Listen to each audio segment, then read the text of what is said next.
Sinasamba ng Katoliko si Lucifer? Ito pang matinding paratang ng isang pastor po nang dahil sa hindi niya lang naunawaan ang nakitang video sa Latin. Grabe to kapatid, maniniwala ka ba kung sasabihin ko sa'yo na sa loob mismo ng Vatican Church, nananalangin sila at dinedeclare nila sa kanilang panalangin na si Lucifer, si Satanas, ay ang kanilang Diyos. Hindi po ito paninira, ayun na lamang po ang mga suga. At panoorin po natin sama-sama. So expose po natin ang bagay na ito.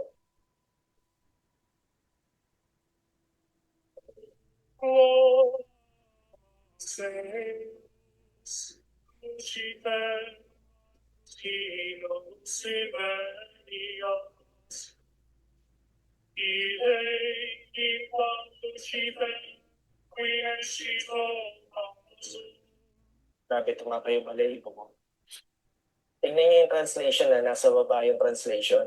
At actually, na-research ko din yung Latin word na dinadasal at kung ano yung talagang convert. Tama naman. Ito talaga yung pagkakatranslate sa English. Tama kaya pagkaka-research nito? Tingnan natin.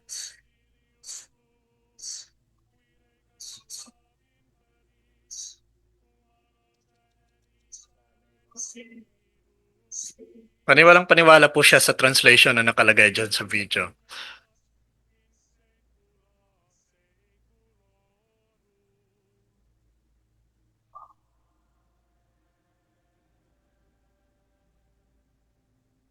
Nakikilabutan ako sa bagay na to, guys.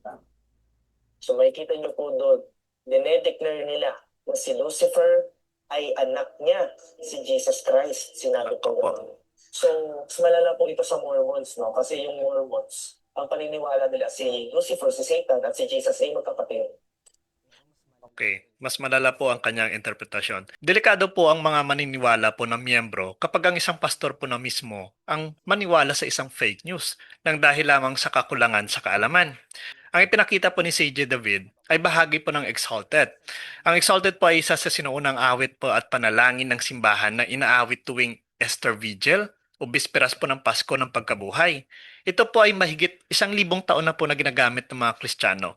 Ngayon po, ito po ang bahagi na kanyang ipinakita na sinasabi po sa video, Flammacius Lucifer Matutinos in Vignette. At nang marinig po ito ni Pastor, ang salitang Lucifer, agad po siyang nag-isip na, aha, si Satanas na yan. Pero dito po nagsisimula ang problema. Hindi po alam kasi ni Pastor na ang salita pong Lucifer ay salita pong Latin at ang literal po na kahulugan nito ay light bearer o tagapagdala po ng liwanag. Mula po ito sa dalawang salitang Latin na lux o liwanag at feri na magdala. Kaya Lucifer, ang kahulugan po nito ay light bearer.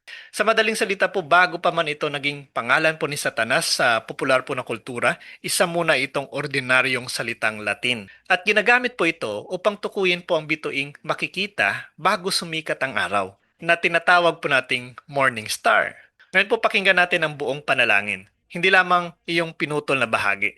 Ang buong linya po ay may translation na, May this flame be found still burning by the morning star, the one morning star who never sets, Christ your Son. Napansin niyo po ba? Hindi po tinawag na Lucifer si Satanas. Ang tinutukoy po ay si Kristo mismo. At bakit? Dahil si Kristo po ang tunay na morning star. Hindi po ito imbento ng Katoliko. Nasa Biblia po ito mismo. Puntahan po natin ang sa Apocalypse 22 verse 16. Sinasabi po dito ni Jesus na, Ako ang ugat at supling ni David, ang magniningning na tala sa umaga. Morning star. Ang English Bible mismo po ang nagsasabing, I am the bright morning star.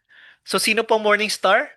Ang ating Panginoong Jesucristo. Hindi po si Satanas, hindi po si Lucifer na Diablo, kundi si Kristo. Ngayon, maaari pong may tanong, pero hindi ba Lucifer ang pangalan ni Satanas? Well, ang sagot po dito ay hindi eksakto. Ang pinagmulan po nito ay Isaiah 14:12. Na sa Latin Vulgate Bible po, ang salitang ginagamit ay Lucifer. Ngunit ang original po na Hebrew ay Helal ben Shachar, na nangangulugan pong morning star or shining one. Ang konteksto po nito ay ang hari ng Babylonia. Kalaunan po ay inugnay po ng ilang Kristiyano ang talata pong ito kay Satanas dahil po sa kanyang pagbagsak mula sa langit. Ngunit hindi po ibig sabihin na tuwing magbabasa po tayo ng salitang Lucifer, ay si Satanas na agad ang tinutukoy. Katulad lamang po ito ng salitang leon, na pwede po itong tumukoy kay Satanas. Sabi po sa 1 Peter 5:8, ang diablo ay gaya ng leon na umuungal. Pero si Jesus po ay tinawag din po na Lion of Judah. Pareho pong leon, magkaibang tinutukoy.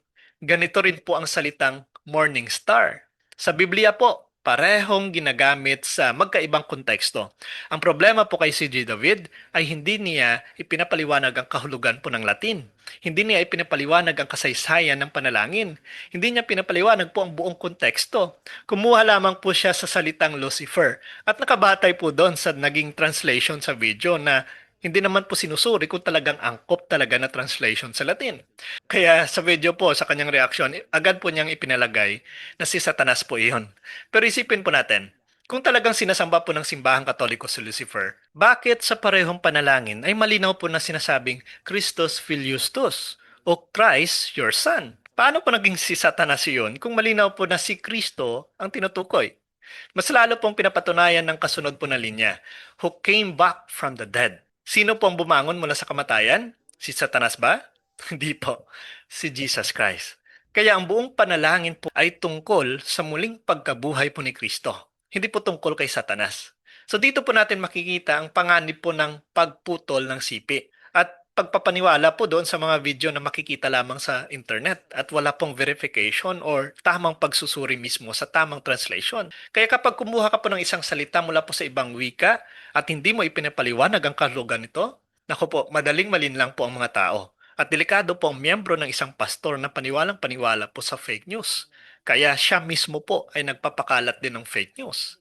Nakakalungkot din po na pagkatapos po ng maling interpretasyon, nako po ay ginagamit pa ang 2 Corinthians 11:14. Yes, totoo po na nagkukunwari po ang anghel ng liwanag, si Satanas. Pero ang tanong po natin dito, patunay ba iyon na si Kristo sa exalted ay si Satanas? Hindi po. Wala naman pong ebidensya. At ang talata po ay hindi lisensya upang lagyan po ng maling kahulugan ang isang panalangin. Ganito rin po sa kanyang ginamit sa John chapter 8 verse 44. Totoong sinungaling si Satanas. Ngunit hindi po ibig sabihin na sa bawat salitang hindi natin nauunawaan ay automatic ng sataniko na. Ang dapat pong gawin ay alamin muna ang tunay po na kahulugan. Kaya ka-curious, ang nakakatawa po rito ay mismong Biblia pong sumusuporta sa exalted. Hindi po ito laban sa Biblia. Ito po ay galing sa wikang ginamit po ng simbahan sa loob po ng maraming siglo. Sa katunayan po, maraming Protestant scholars mismo ang umaamin po na ang salitang Lucifer ay nangangahulugang morning star sa Latin. Hindi po ito sekreto, hindi po ito conspiracy, hindi po ito pagtatago ng simbahan. Nasa mga Latin dictionary po ito, nasa history books po ito, nasa theological books po ito, nasa internet po ito. Kaya nga po, bago po tayo maniwala sa mga viral videos, sa mga tinuturo mismo ng pastor na ito, mahalagang itanong po, buo ba ang ipinakita? Tama ba ang kanyang salin? Naiintindihan ba talaga ang original na wika? O baka naman ay may bahagi ng katotohanan na hindi sinasabi? Kaya ka-curious, hindi po natin kailangan matakot po sa katotohanan. Kung may tanong po tayo sa pananampalatayang Katoliko, suriin po natin ng mabuti. Basahin po natin ang buong konteksto. Alamin po natin ang kasaysayan. At higit po sa lahat, huwag po tayong magpadala sa mga video na gumagamit po ng putol-putol na sipi upang makalikha lamang ng maling impresyon. Ang katotohanan po dito ay hindi po sinasamba ng simbahan si Lucifer. Hindi po tinatawag na Diyos si Satanas. Hindi po kinakantahan ng Santo Papa ang Diablo. Ang exalted po ay isa sa sinuunang panalangin po tungkol sa tagumpay ni Kristo sa kamatayan. At ang salita pong Lucifer sa panalangin pong iyon ay ginagamit po sa original nitong kahulugan bilang morning star. Isa pong titulong iniugnay mismo ng Biblia sa ating Panginoong Jesucristo. Kaya bago pa tayo mag-share ng mga viral accusations, tiyakin muna natin kung totoo ba ang sinasabi. Sapagkat gaya po ng sinasabi ng ating Panginoong Hesus, malalaman ninyo ang katotohanan at ang katotohanan ang magpapalaya sa inyo. Maraming salamat po sa panonood at tandaan po natin, ang pananampalataya po ay hindi natatakot sa pagsusuri dahil sa ang katotohanan ay hindi po kailanman natatakot sa liwanag. Kung sangayon po kayo sa video na ito, please comment down below. No to fake news. Please support our YouTube channel at paki-follow na rin po ng ating Facebook page. At kung nais nyo pong suportahan ang ating ginagawang content creation, maaari po kayong mag-subscribe sa ating Facebook page at ito po ay malaking tulong na upang maipagpatuloy po natin ang mga gawain na ito. Please like and share at God bless po sa ating lahat. Sa ngalan ng Ama, ng Anak at ng Espiritu Santo. Amen. I am Catholic, I am alive, I am the gospel, I am the light. I am Catholic, I am alive, I am the leaven, the salt and light.